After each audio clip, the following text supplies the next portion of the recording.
प्यारे बच्चों, सुप्रभात। आज हम शुरू करेंगे पाठ नंबर 2 का अगला पार्ट। इसमें हमने पढ़ा था समाचार के तत्व कौन कौन से होते हैं। पहली वीडियो में हमने पढ़ा था नवीनता। उसके बाद दूसरा आएगा निकटता। निकटता जो है समाचार का अगला तत्व है। किसी भी समाचार संगठन में किसी समाचार के महत्व का मूल्यांकन अर्थात उसे समाचार पत्र या बुलेटिन में शामिल किया जाएगा या नहीं, इसका निर्धारण या निर्णय इस आधार पर भी किया जाता है कि वह घटना उसके कवरेज क्षेत्र और पाठक, दर्शक या श्रोता समूह के कितने करीब हुई है, यानी कि पाठकों के कितना पास है वो घटना, इसको भी जो है ध्यान में रखा जाता है। हर घटना का समाचारीय महत्व काफी हद तक उसकी स्थानीयता से भी निर्धारित होता है। जाहिर है सबसे करीब वाला ही सबसे प्रिय भी होता है। यह मानव स्वभाव है। स्वाभाविक है कि लोग उन घटनाओं के बारे में जानने के लिए अधिक उत्सुक होते हैं जो उनके करीब होती हैं, यानी कि वे घटनाएं समाचार जल्दी बनती हैं जो लोगों के ज्यादा करीब होती हैं, नजदीक होती हैं। लेकिन यह निकटता भौगोलिक नजदीकी के साथ साथ सामाजिक सांस्कृतिक नजदीकी से भी जुड़ी हुई है। यही कारण है कि हम अपने शहर और आसपास के क्षेत्रों के अलावा अपने राज्य और देश के अंदर क्या हुआ यह जानने को उत्सुक रहते हैं। हम अपने देशवासियों से सामाजिक सांस्कृतिक रूप से जुड़े हुए हैं, चाहे वे हमसे सैकड़ों मील दूर बैठे हों। यही नहीं, इस सांस्कृतिक निकटता के कारण हम विदेशों में बसे भारतीयों से जुड़ी घटनाओं को भी जानना चाहते हैं। लेकिन एक जैसी महत्व की दो घटनाओं में से स्थानीय समाचार पत्र में उस घटना के खबर बनने की संभावना ज्यादा होती है जो लोगों के ज्यादा निकट होती है। प्यारे बच्चों, ये गतिविधि है, सभी को करनी है। एक स्थानीय समाचार पत्र में अपने शहर या जिले, पड़ोसी राज्यों, दूर दराज के राज्यों और विदेशों की खबरों की सूची बनाइए और देखिए कि कुल खबरों में कितनी स्थानीय, कितनी पास पड़ोस के राज्यों की और कितनी खबरें विदेशों की हैं। क्या अखबार स्थानीय खबरों को ज्यादा प्राथमिकता देते हैं? स्थानीय खबरों और विदेशी खबरों का अनुपात क्या है? क्या आपको लगता है कि आपके समाचार पत्र में विदेशों की ओर खबरें होनी चाहिए? क्या आपको लगता है कि समाचार पत्र में आपके शहर और जिले को छोड़कर आसपास के जिलों, शहरों या राज्यों की खबरें कम हैं? क्या ऐसी खबरों का अनुपात बढ़ाना चाहिए? इस पर अपने शिक्षक और साथी छात्रों से चर्चा कीजिए। कहने का आशय है कि हमें अखबार में छपने वाली स्थानीय खबरें, शहर, जिले, पड़ोसी राज्य, दूरदराज के राज्य या विदेश की जो खबरें होती हैं उनकी तुलना करनी है और ये देखना है कि कौन सी खबरें कम हैं, कौन सी ज्यादा हैं। वे घटनाएं जल्दी खबर बनती हैं जो उसके पाठकों के ज्यादा करीब होती हैं। समाचार पत्र में खबरें वो होती हैं, ज्यादा सूचना वो बनती हैं जिनके अंदर पाठकों की नजदीकी होती है, पाठक जिसको ज्यादा पढ़ना चाहते हैं। इसका एक कारण तो करीब होना है और दूसरा कारण यह भी है कि उसका असर उन पर भी पड़ता है, यानी कि पाठकों पर भी पड़ता है। मसलन किसी एक खास कॉलोनी में चोरी डकैती की घटना के बारे में वहां के लोगों की रुचि होना स्वाभाविक है। रुचि इसलिए कि घटना उसके उन लोगों के करीब हुई है, उनके करीब होती है, तो इसलिए वो खबर बनती है। और इसलिए भी कि इसका संबंध स्वयं उनकी अपनी सुरक्षा से है। और दूसरा कारण ये है कि जो खबर बनी है लोगों की सुरक्षा है, अपनी सुरक्षा को ध्यान में रखते हुए उसके बारे में वो जानकारी हासिल करना चाहते हैं। अगला आएगा प्रभाव। किसी घटना के प्रभाव से भी उसका समाचारीय महत्व निर्धारित होता है। किसी घटना की तीव्रता का अंदाजा इस बात से लगाया जाता है कि उससे कितने सारे लोग प्रभावित हो रहे हैं या कितने बड़े भूभाग पर उसका असर हो रहा है।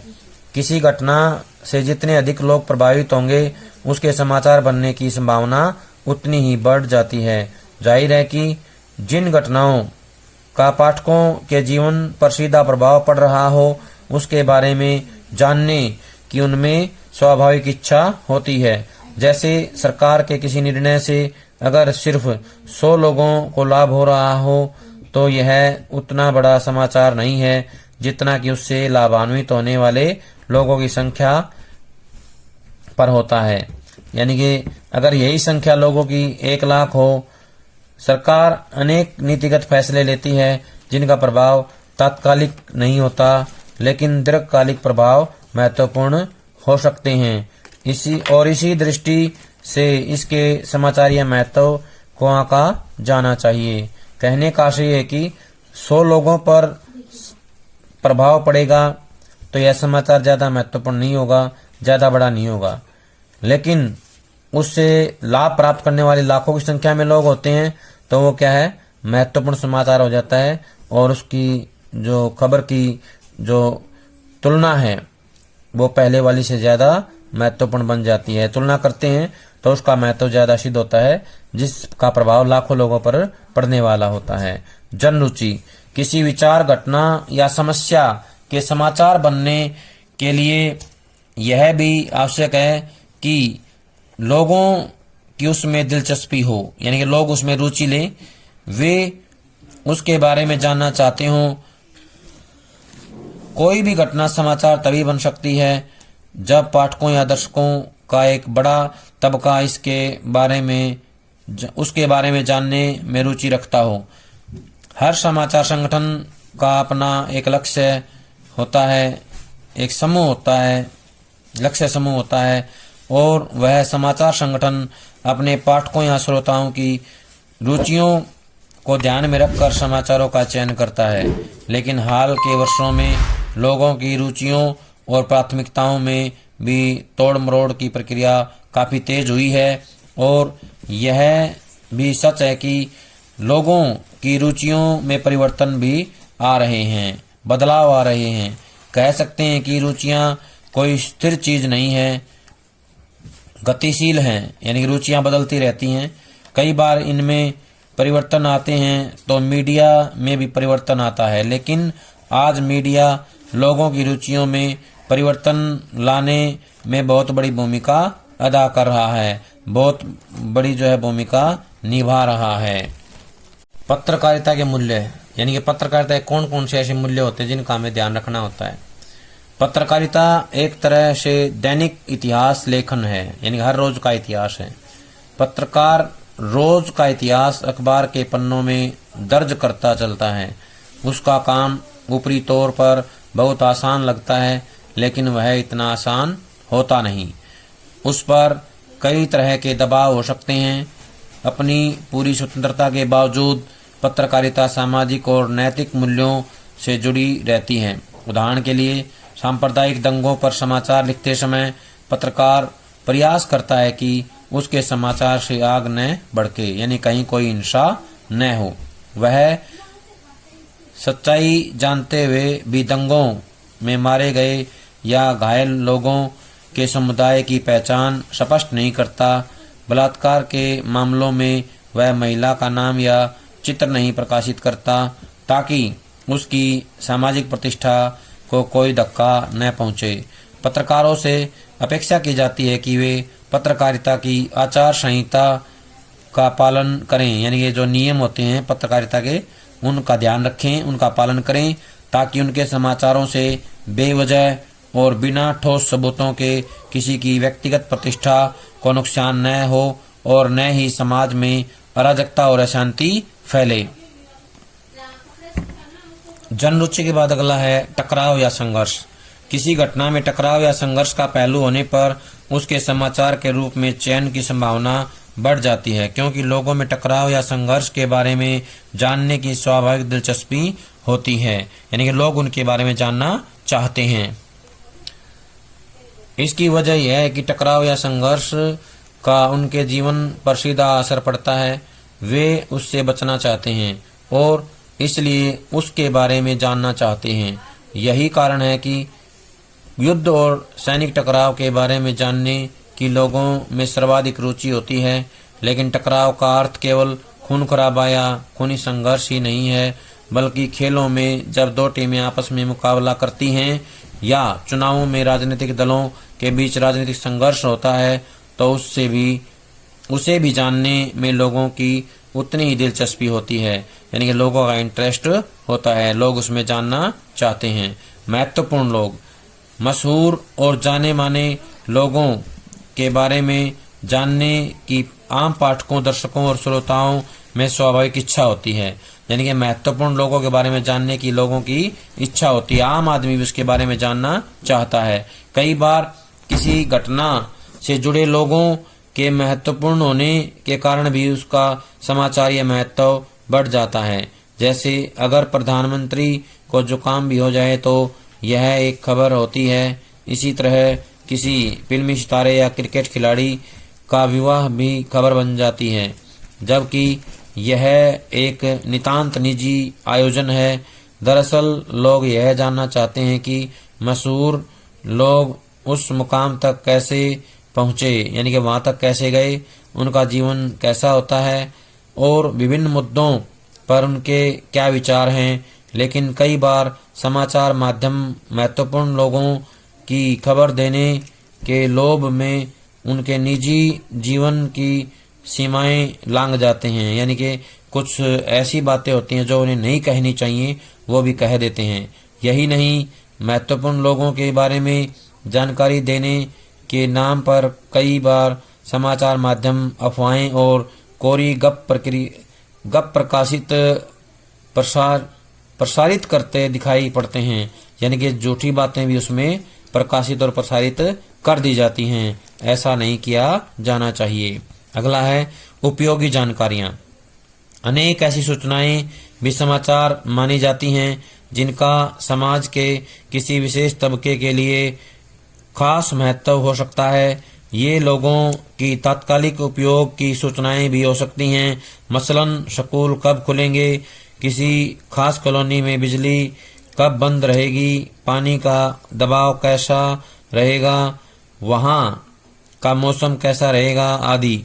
ऐसी सूचनाओं का हमारे रोजमर्रा के जीवन में काफी उपयोग होता है और इसलिए उन्हें जानने में आम लोगों की सहज दिलचस्पी होती है। अगला है अनोखापन।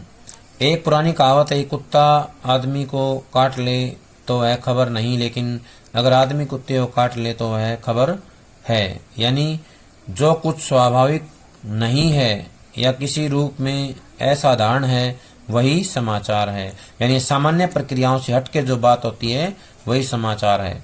निश्चय ही अनहोनी घटनाएं समाचार होती हैं, लोग इनके बारे में जानना चाहते हैं, लेकिन समाचार मीडिया को इस तरह की घटनाओं के संदर्भ में काफी सजगता बरतनी चाहिए, यानी कि सावधान रहते हुए काम करना चाहिए।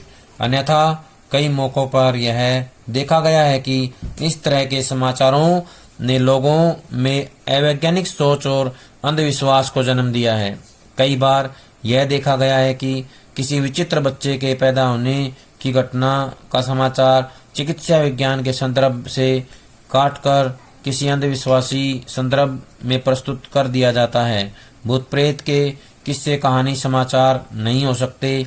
किसी इंसान को भगवान बनाने के मिथ गढ़ने से भी समाचार मीडिया को बचना चाहिए, यानी कि जो झूठी अफवाहें हैं या झूठे विचार हैं उनसे बचना चाहिए। अगला है पाठक वर्ग। आमतौर पर समाचार यानी कोई भी समाचार है या हर समाचार संगठन से प्रकाशित प्रसारित होने वाले समाचार पत्र और रेडियो टीवी चैनलों का एक खास पाठक वर्ग, दर्शक या श्रोता वर्ग होता है। समाचार संगठन समाचारों का चुनाव करते हुए अपने पाठक वर्ग की रुचियों और जरूरतों का विशेष ध्यान रखते हैं। जाहिर है कि किसी समाचारीय घटना का महत्व इससे भी तय होता है कि किसी खास समाचार का ऑडियंस कौन है, यानी कि दर्शक कौन है और उसका आकार कितना बड़ा है। इन दिनों ऑडियंस का समाचारों के महत्व के आकलन में प्रभाव बढ़ता जा रहा है, यानी प्रभाव और अधिक होता जा रहा है। इसका एक नतीजा यह हुआ है कि अतिरिक्त क्रय शक्ति वाले सामाजिक तबकों अर्थात अमीरों और मध्यम वर्ग में अधिक पढ़े जाने वाले समाचारों को अधिक महत्व मिल रहा है। इसकी वजह यह है कि विज्ञापनदाताओं की इन वर्गों में ज्यादा रुचि होती है, लेकिन इस वजह से समाचार माध्यमों में गरीब और कमजोर वर्ग के पाठकों और उनसे जुड़ी खबरों को नजरअंदाज करने की प्रवृत्ति बढ़ती जा रही है। कहने का आशय है कि ये जो नजरअंदाज करने की जो आदत है ये धीरे धीरे बढ़ती जा रही है।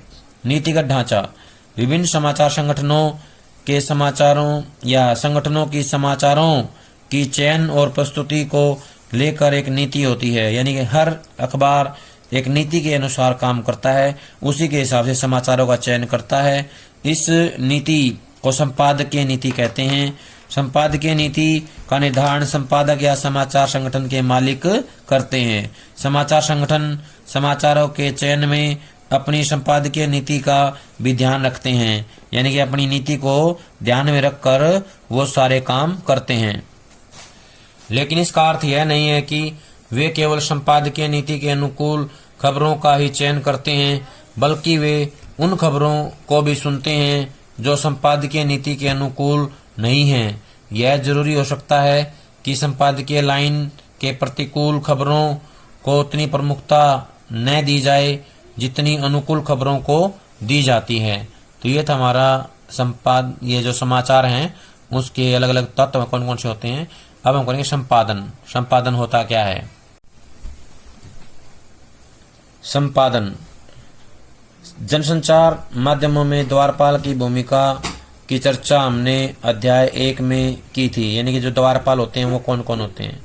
समाचार संगठनों में द्वारपाल की भूमिका संपादक और सहायक संपादक, समाचार संपादक, मुख्य उप संपादक और उप संपादक आदि निभाते हैं।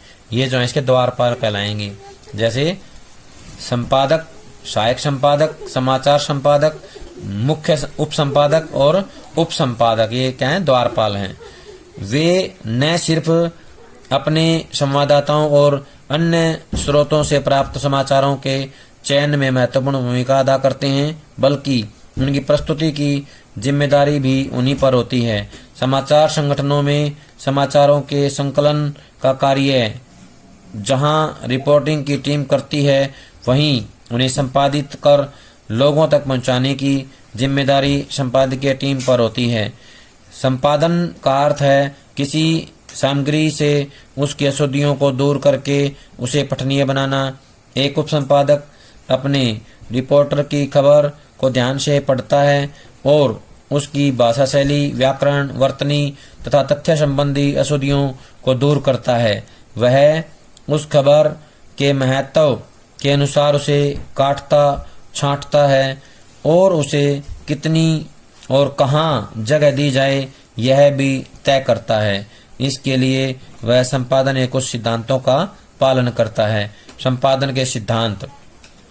पत्रकारिता कुछ सिद्धांतों पर चलती है। एक पत्रकार से अपेक्षा की जाती है कि वह समाचार संकलन और लेखन के दौरान इनका पालन करेगा। आप कह सकते हैं कि ये पत्रकारिता के आदर्श या मूल्य भी हैं।